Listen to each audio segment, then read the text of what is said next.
The only men who get upset when you set boundaries are the ones who want you to have none so they can keep extracting from you. Listen to that again, ladies, okay? The only men who get upset when you set boundaries are the ones who want you to have none so they can keep extracting from you. Understand that a man who truly values you, he welcomes your standards. He may not always agree with them, but he respects them. He doesn't need to test you. He doesn't need to push your limits because he's not trying to get away with the bare minimum. But the moment you start speaking up, the moment you stop tolerating low effort, watch how some men suddenly pull away or lose interest. So what's the difference between a woman who's respected and a woman who keeps getting tested? Like I mentioned at the beginning, is your boundaries. Because feminine energy without boundaries is just vulnerability without protection. But when you learn how to embody feminine boundaries, not coldness, but clear, loving limits, you can shift the entire dynamic. And if you're ready for men to start seeing you differently and to stop wasting time on the wrong connections out of fear, you can join me on my next free live masterclass. Just comment the word masterclass below and I'll send you the link to join me. And now let's get into point number 1 of this video.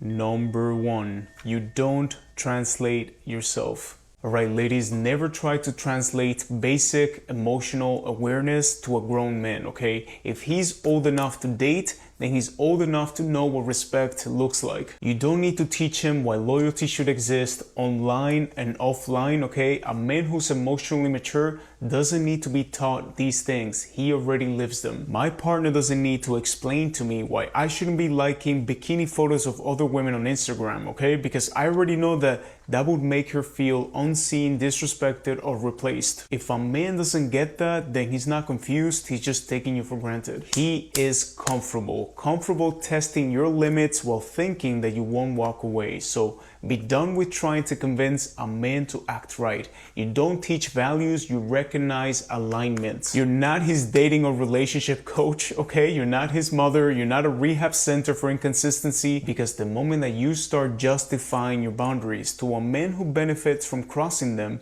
you're not in a relationship, you're in damage control. Like, look at this message that one of my clients sent to a guy last week. I get it, but I just wanted to say it kind of upset me that you liked that girl's pics and left those comments. I know you probably didn't mean anything by it, but I really wish you had been more mindful. I like you a lot and I'm not trying to control anyone. I mean, when she showed me that message, I just asked her one simple question. Why are you protecting his feelings more than your own self-worth? And you see, the problem is not that she spoke up, is that she softened her truth so much that he didn't have to take her seriously.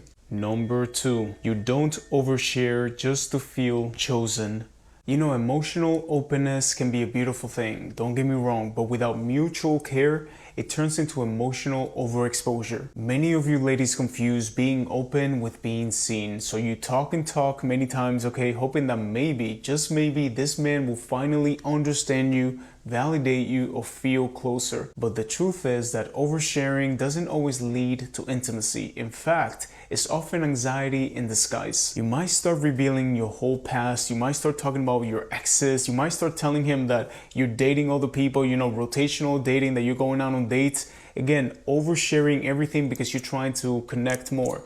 But then you walk away feeling more disconnected than before. And that happens because you were trying to create a bond through performance instead of connection. Listen to that again. You are trying to create a bond through performance instead of connection. If he's not showing presence, if he's not tuned in, leaning into your world, you're not being heard, you're being tolerated. Because this is something that a lot of you miss, and it's that some men will ask you deep questions, not because they're ready to hold your truth, but because they're entertained or they're trying to fast track a connection that they won't maintain. Understand that just because someone asks the right questions doesn't mean that you need to hand them your whole story right away. You don't need to overshare to prove that you're genuine and authentic, okay? You don't need to bleed to be seen. A real connection is not built on how much you reveal, it is built on how safe you feel while revealing it.